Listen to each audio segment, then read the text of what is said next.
let's go to London. The UK Prime Minister Keir Starmer has made a rare intervention, calling on Andrew Mountbatten-Windsor to face US Congress. This is over his links to the late sex offender Jeffrey Epstein.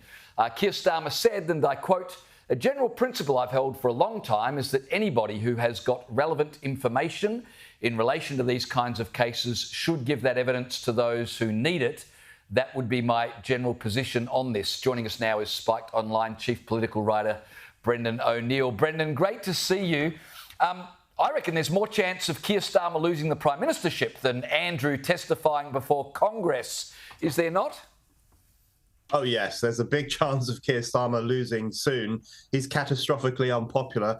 Having said that, he's probably got a lot of support on this question in particular. I think a lot of ordinary Brits would be in favour of Andrew answering questions about what he got up to with Jeffrey Epstein. And, you know, I can't see it happening myself. If you cast your minds back to when Andrew gave that interview to Emily Maitlis on BBC Newsnight, it was just, that was the thing that really did it for him. It really ruined his life because he was so useless and rubbish in that interview. So I can't see him doing it. I can't see him going over to America and making a fool of himself again. But I think a lot of people think he should do this. He should tell us what he knows. He should tell us the truth. And people want to know, you know, what went on these islands and what was the role of this former prince of the realm when he went there.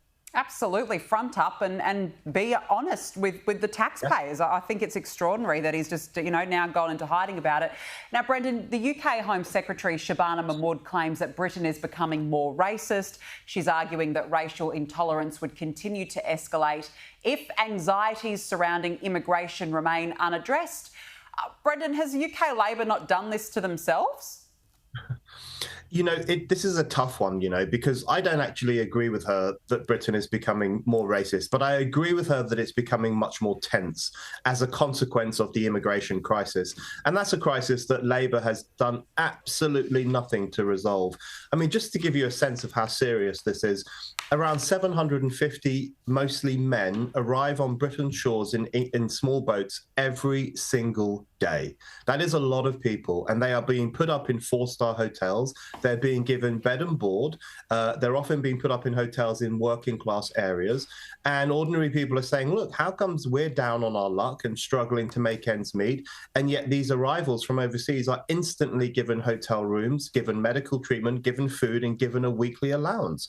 It's really, really ticking people off. It really speaks to an unfairness in our asylum system. And it's causing huge tension, huge conflict, even social conflict. And I think that has to be sorted out. But whether it's given rise to the kind of racism that Shabana Mahmood is talking about, I'm not sure about that. Where there is tension in this country, it is 100% the responsibility of government like hers. And unless they sort it out, there's going to be trouble here. Well, speaking of instances of racism, I have got to ask you about a university professor who's been suspended after using the N-word while on campus. Now, Peter Porman was labelled a potential risk to colleagues after discussing dictionary definitions. It was during an internal disciplinary hearing meeting where no students were present, but the University of Manchester is now examining whether his language in that meeting constituted racist and inappropriate conduct. Tell me more about this story, and does stuff like this make you fear for higher education?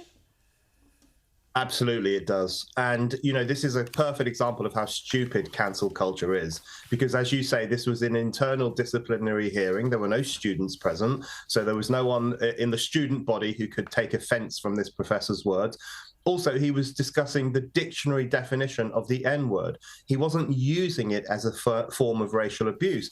Now, I think we can all agree that if he had called a black member of staff, a fellow colleague, the N-word, then that would be a disciplinary issue. That would be something that would have to be sorted out. You can't do that in the workplace. But he was simply describing a word and giving the dictionary definition of it. You know, people have to be free to be able to do that. We can't run scared from words within that kind of context when you're just having a cool discussion about what they mean.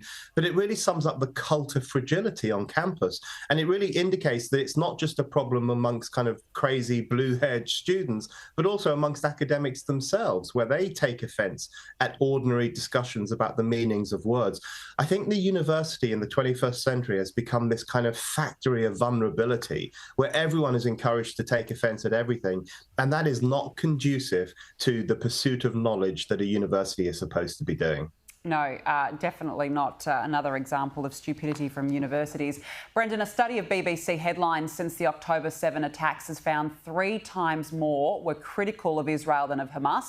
The Telegraph is reporting references to Hamas committing possible war crimes appeared once in the broadcaster's coverage, while those featuring claims of Israeli genocide, famine and starvation appeared 45 times. Brendan, is this another example of this institutional bias that's continuing to plague Britain's public broadcaster? Yeah, the BBC's bias on Israel is out of control. I mean, it really is actually quite disgusting. And you see it every single night on News at 10. They just pump this anti-Israel propaganda into people's homes day after day. It's really quite disturbing. And as this new study finds, they're 3 times more likely to criticize Israel than they are to criticize Hamas. The recent Prescott dossier that caused a controversy a couple of weeks ago, that found that the BBC made so many mistakes on the Israel issue that it had to issue, on average, 2 corrections every week since 7th of October 2023. And that's because it basically became a mouthpiece for Hamas. It was spreading Hamas propaganda, Hamas lies into people's homes every single day. And the consequences have been dire. Firstly, it has led people to believe things about Israel that are not true. But secondly, it has endangered the Jews of Britain.